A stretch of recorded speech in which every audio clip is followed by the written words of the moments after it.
Addicted to failure.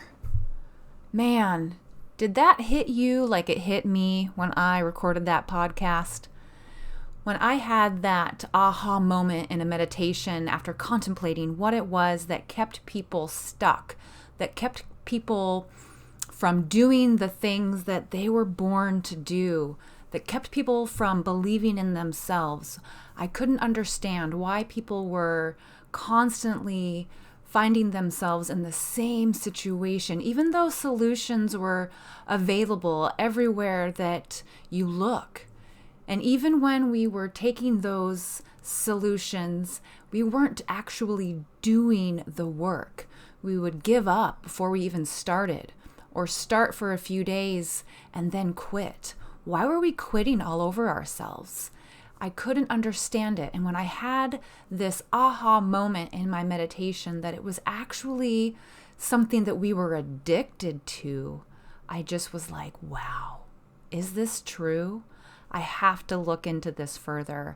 And of course, that's what I did. I started to research and look at all of the books that I had been reading and all the flags that I had put in the books, all the highlighting, all the courses that I had taken, and courses that I had also signed up for and couldn't find myself completing.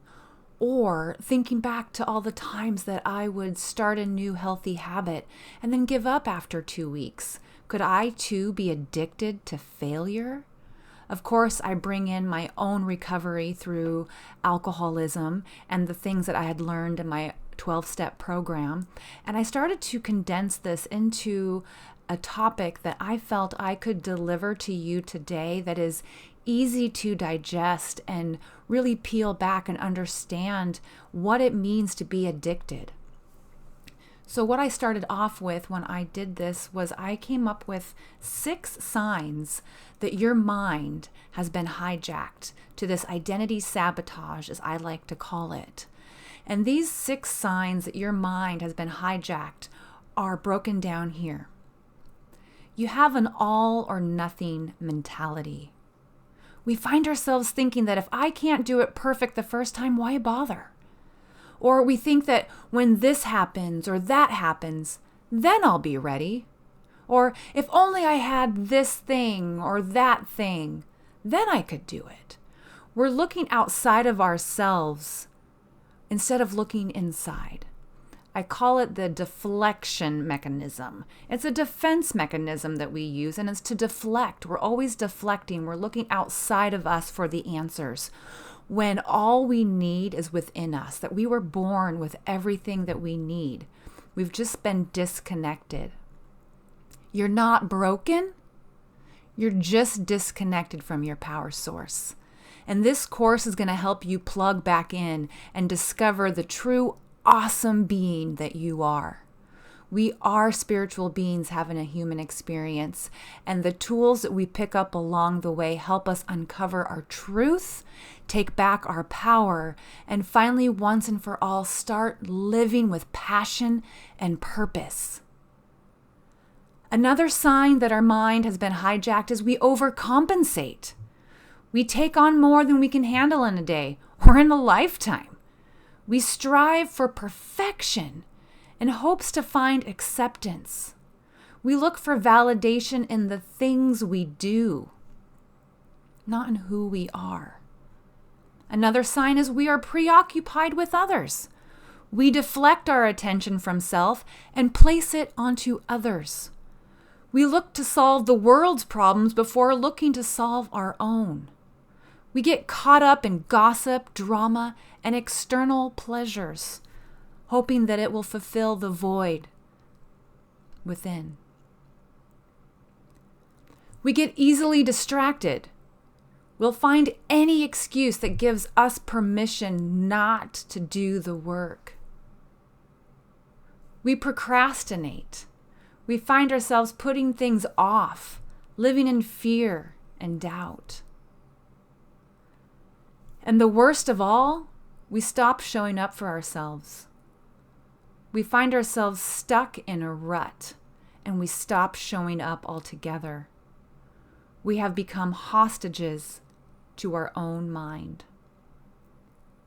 Now, this course focuses on the addiction to failure. So I want to start off by saying, what is addiction? I did a lot of research on this, and I found so many different descriptions to what addiction is, but my favorite was this. Addiction is a habitual disorder with biological, psychological, physiological, social, and environmental factors influencing its development and maintenance. Heightened desire to re-experience behavior potentially influenced by physiological, such as stress, history, or trauma, social, our family or friends. And this behavior leads to brain changes. These brain changes include alterations in cortical, prefrontal cortex, and subcortical, the limbic system regions, involving the neurocircuitry of reward, motivation, memory, impulse control, and judgment.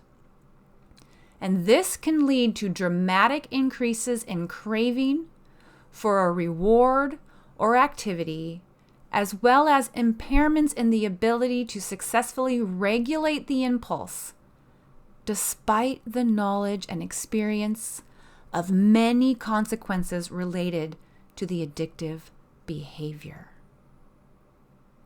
All I did was take out the drugs and alcohol in this description, because drugs and alcohol are a chemical that alter the mind, alter the thinking, and the emotions that we create in our body also produce chemicals.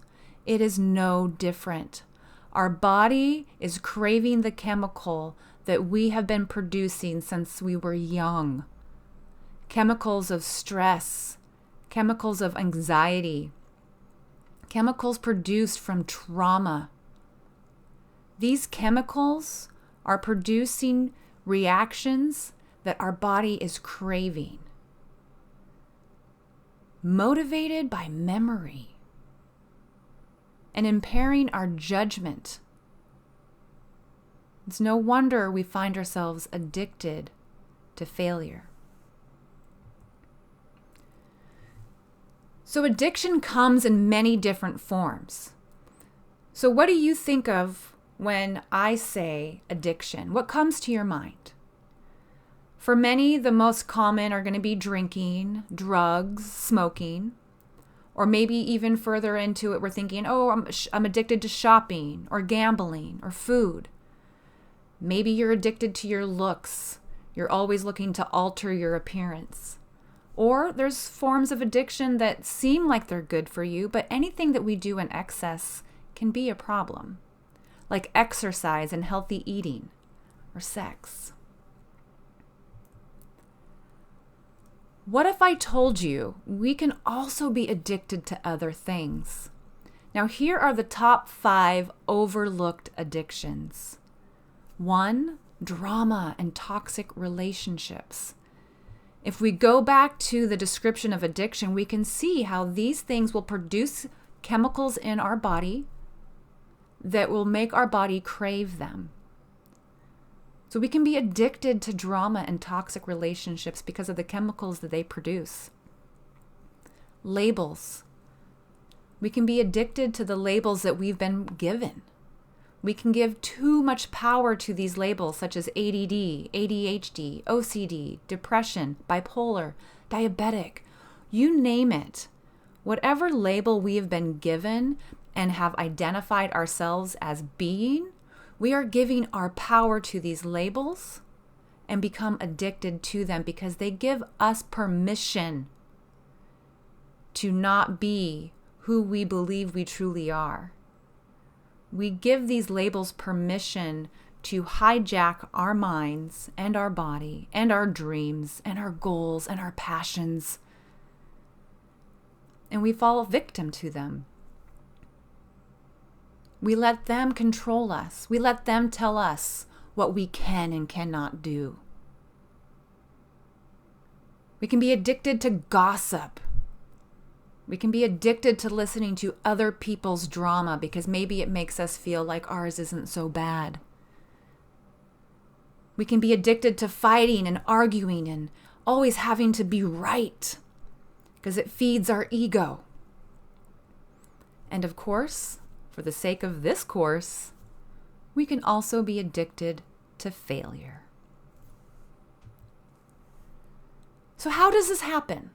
Now, I'm not a brain scientist, but I can break down some of the basic fundamental principles of the brain, and I have done so by lots of research, my own schooling, getting my bachelor's in Vedic knowledge and Vedic science.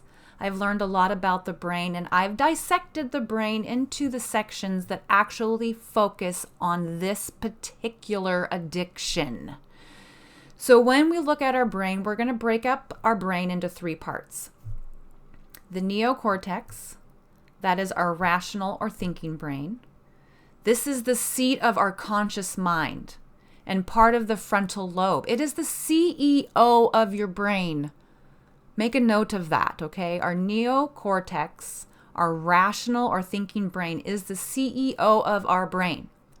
Here we find our free will, learning, invention, intention, attention, decision-making, behavior control, and restraints of emotional reaction.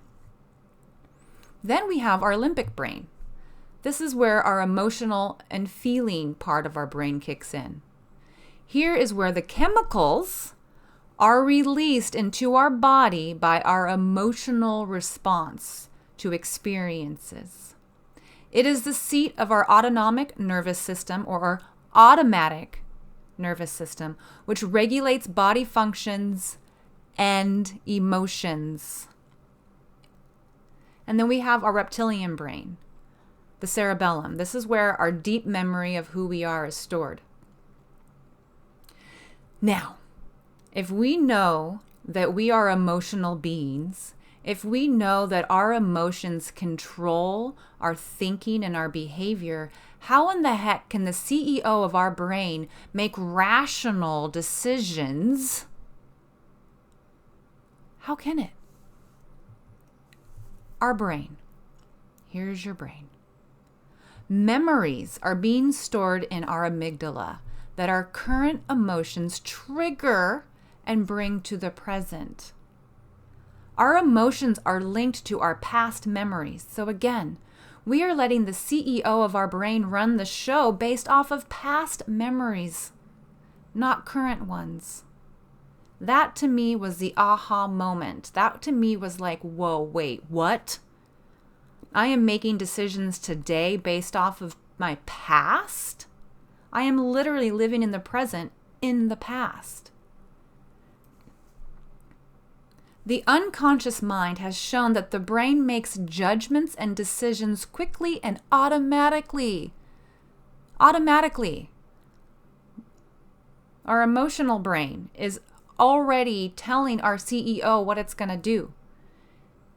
It continuously makes predictions about future events based on past events. It is responsible for the emotions and motives, not the neocortex, that directs our conscious attention. The unconscious mind consists of the processes in the mind that occur automatically and are not available to introspection and include thought processes, memory, affect, and motivation.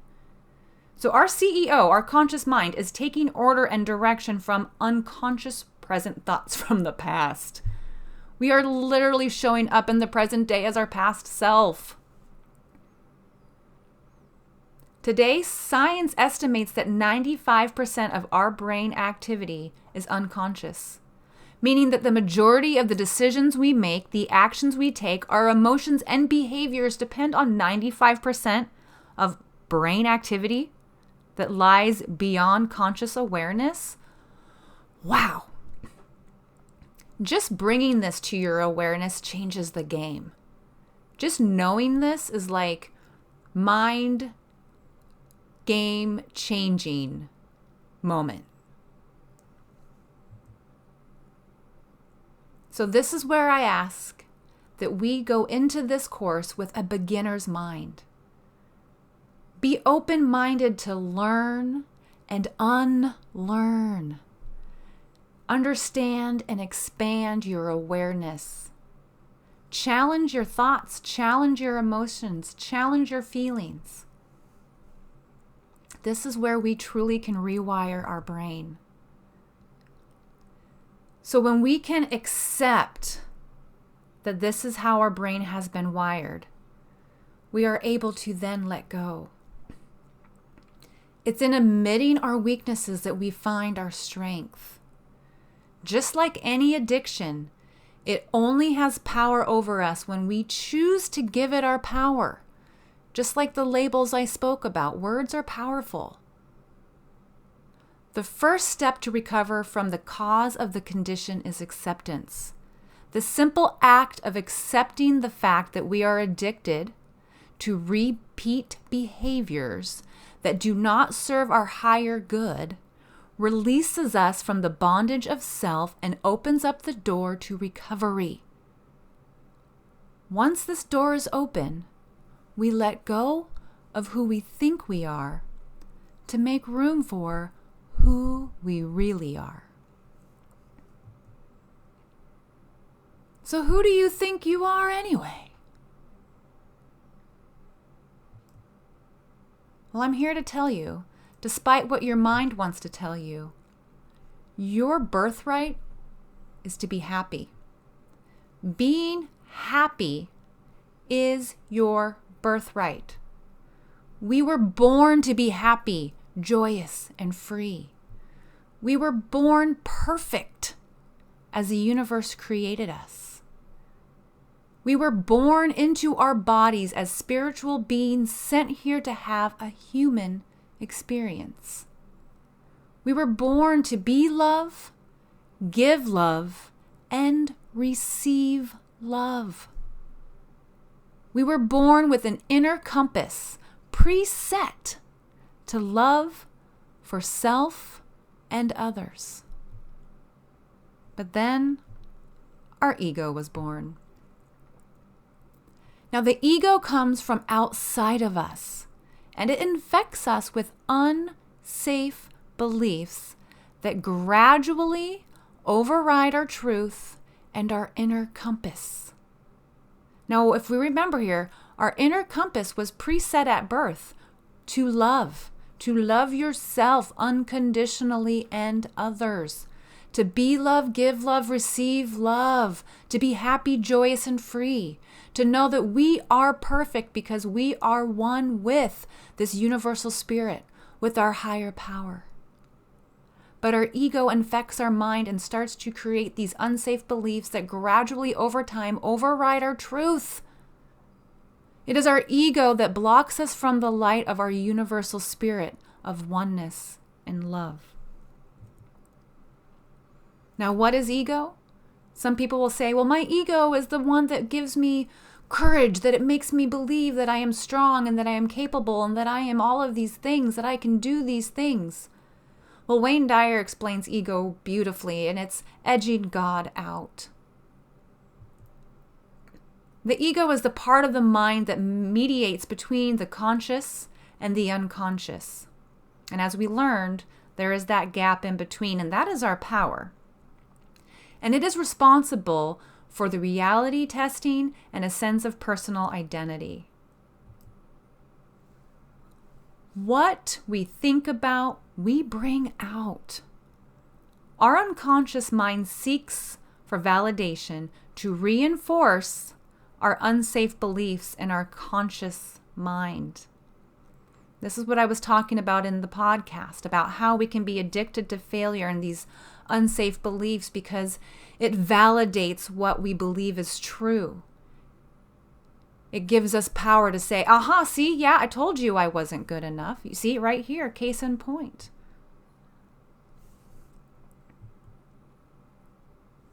We start to believe these ugly truths that are not real. These ugly untruths. I have nothing to offer. I'm unworthy. I'm sick. I have this label. It tells me I am. I'm shy. I'm a loser. I'm toxic. I'm unhealthy. I'm fat. I'm ugly. I always fail. I always lose. I'm unlovable. I'm broken. I'm a victim. I'm a loner. Nothing good ever happens to me. We start to believe these, and these things start to override our true inner compass.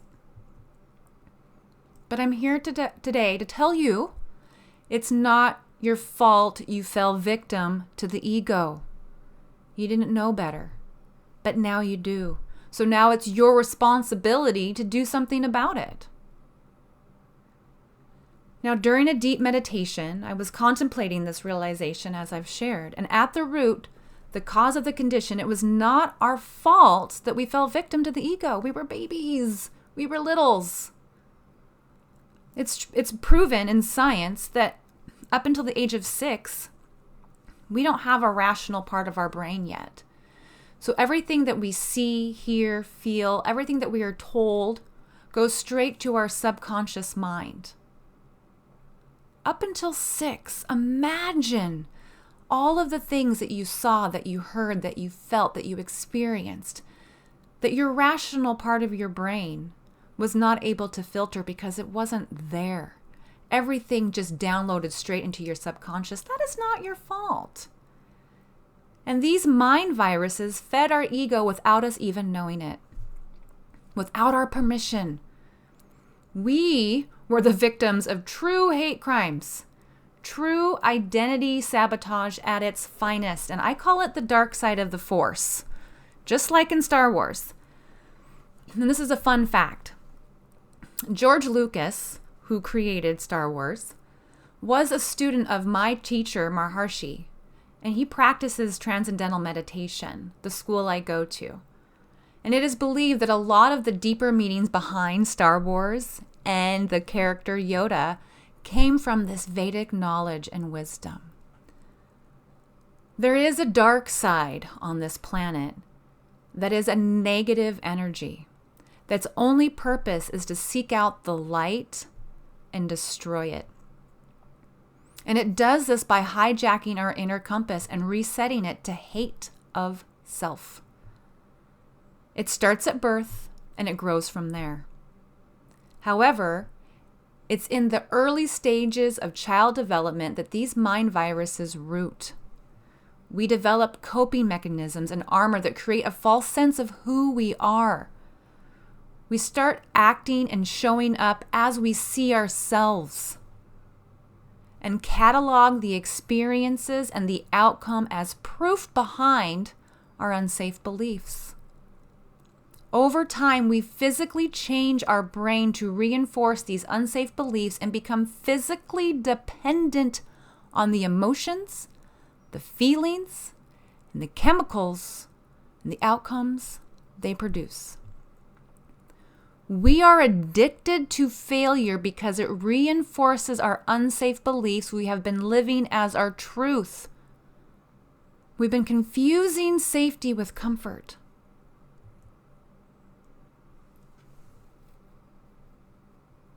You can't keep playing the victim when you are a willing participant. When I heard that, I said, ouch. The truth hurts. But it's true. I can't keep on playing the victim when I keep showing up for the punishment. When I keep on showing up for things that do not serve my higher good. When I keep behaving in a way that is going to produce a result that I know is going to hurt me. Once you know better, you do better. I loved this quote.